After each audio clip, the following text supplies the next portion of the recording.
Hey puzzlers, this is Steve here with another video on how to solve some logic puzzles. This one is a variant on an original puzzle type called the Tapa. The goal is to shade in some cells to create a single orthogonally connected wall.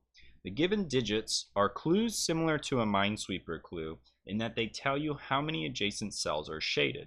The difference from Minesweeper, however, is that all the shaded cells are contiguous with one another. So if you look at the right area at the top of this example, you'll see a 3.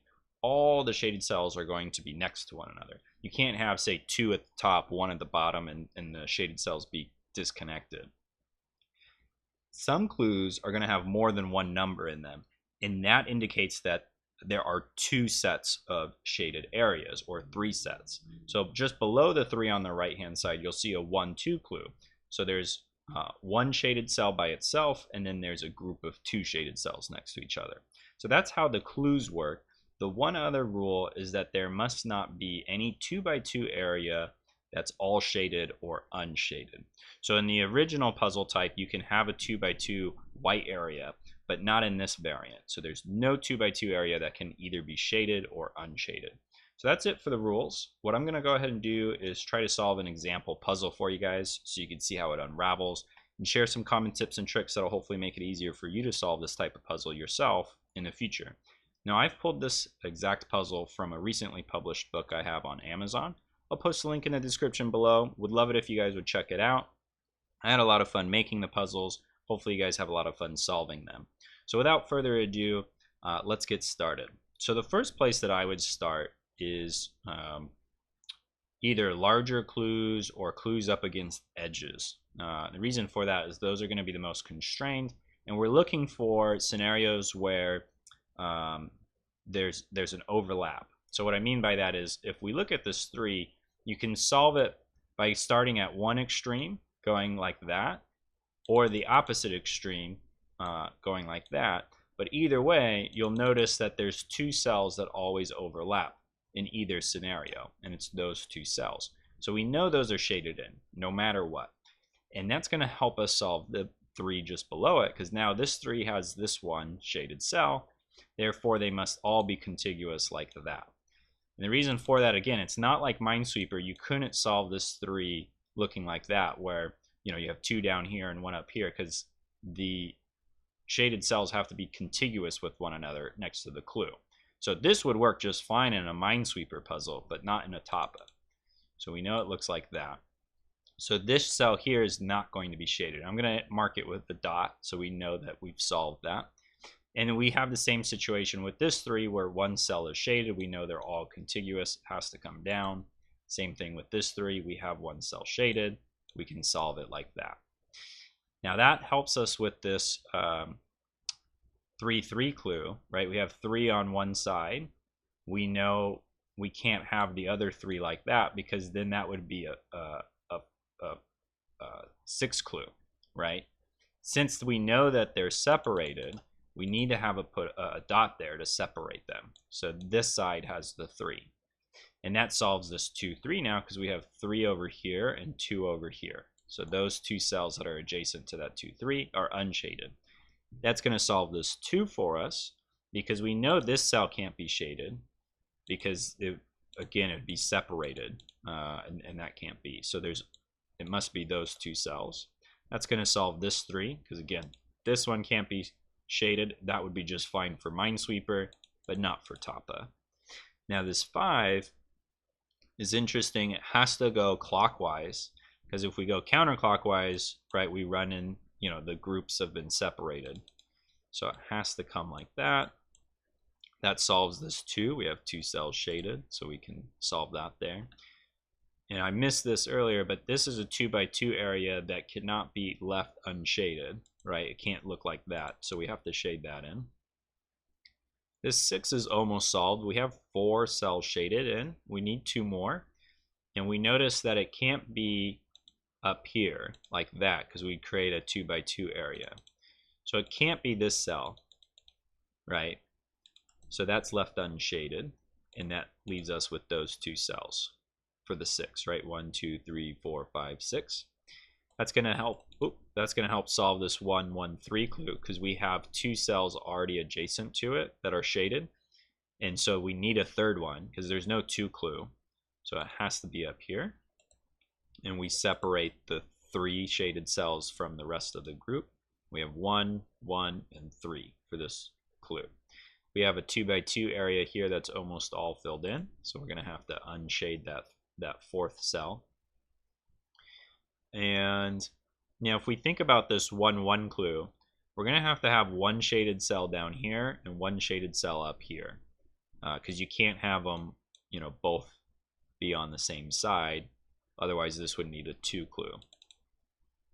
And that means this one can't be shaded in, because then this cell would be unshaded and we'd isolate this one. So you can't have an isolated black cell. They all must be orthogonally connected with one another. So if that can't be shaded, it must be unshaded, meaning that's the shaded in cell. And we're making good progress. So this 3, let's go back up to this top left area. This 3 is solved, so we can unshade that.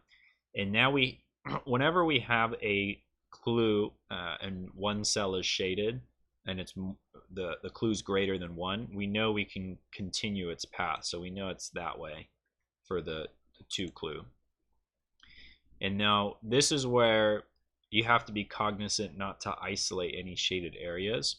What I mean by that is we know this can't be shaded in, because then the 2, 2 clue would have to be resolved like that, and it'd be isolated, right? There would have no way for it to escape and to connect. So we know that this is not shaded. And the same thing here, this cell can't be shaded because it would look like that and it would be isolated. It would be cut off. So that can't be shaded in. Therefore, that only leaves us with 2 cells left. And now this area needs to come out and escape to, again, connect with the rest of the group. So it needs to come out like that. And that's going to help us with this 1, 2 clue because we already have 2 cells shaded. So we know that that can't be a third, right? Otherwise, that would break. And still, this still hasn't come out yet to connect because it's kind of trapped in through this alleyway. So it needs to come out.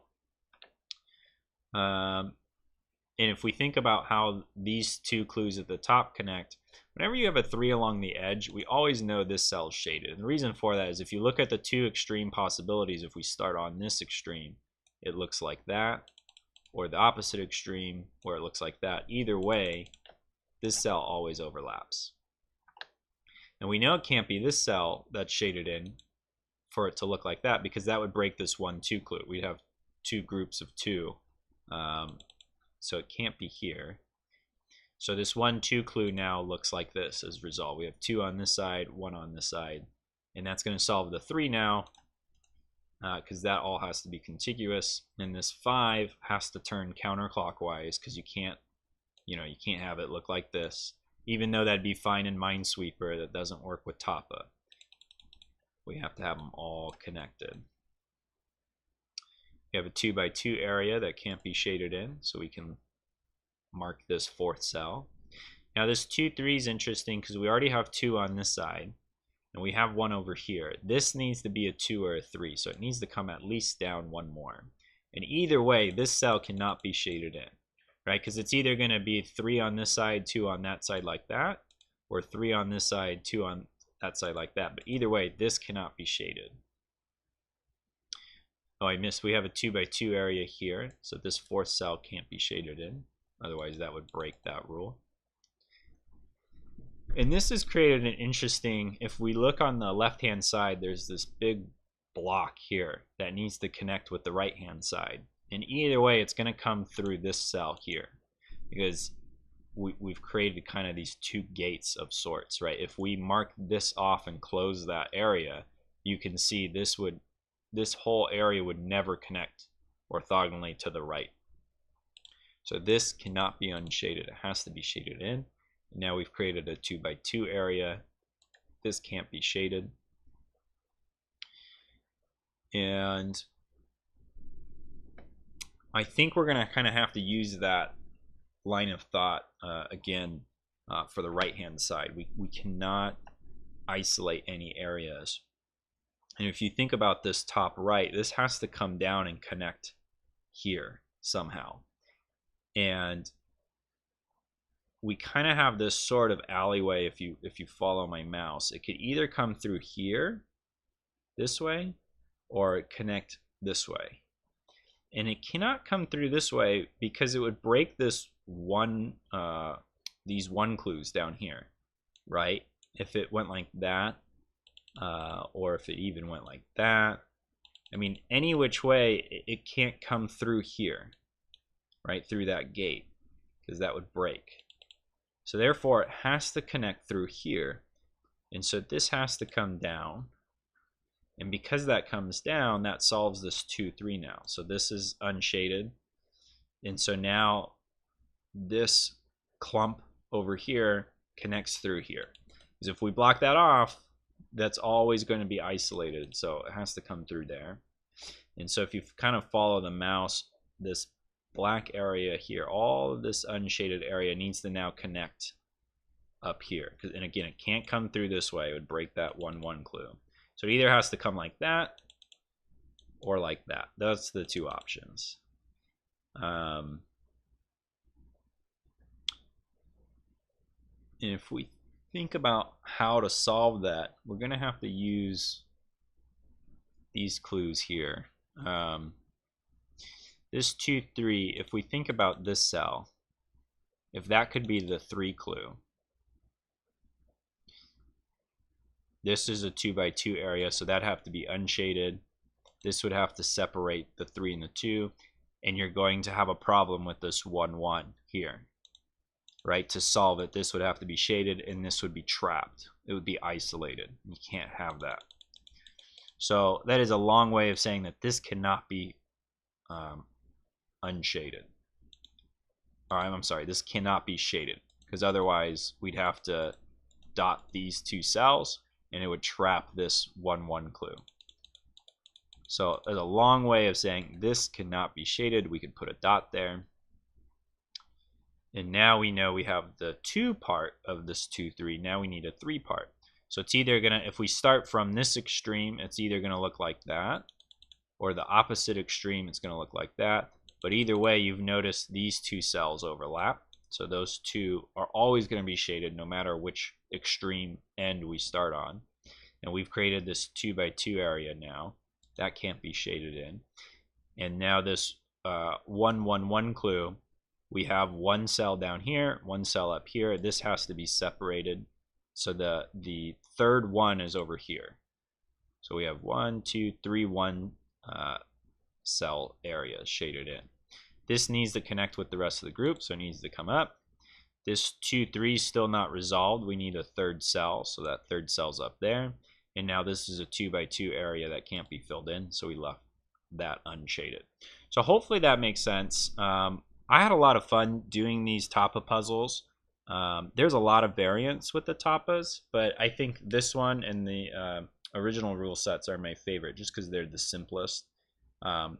If you like Minesweeper, I think you're going to like these puzzles. It's a lot like Minesweeper, just with a slight twist that all the clues are indicating contiguous areas. So that is a Tapa puzzle. Hopefully you guys liked it. And if you did, give it a thumbs up and subscribe for more videos like this in the future. Thanks, everyone.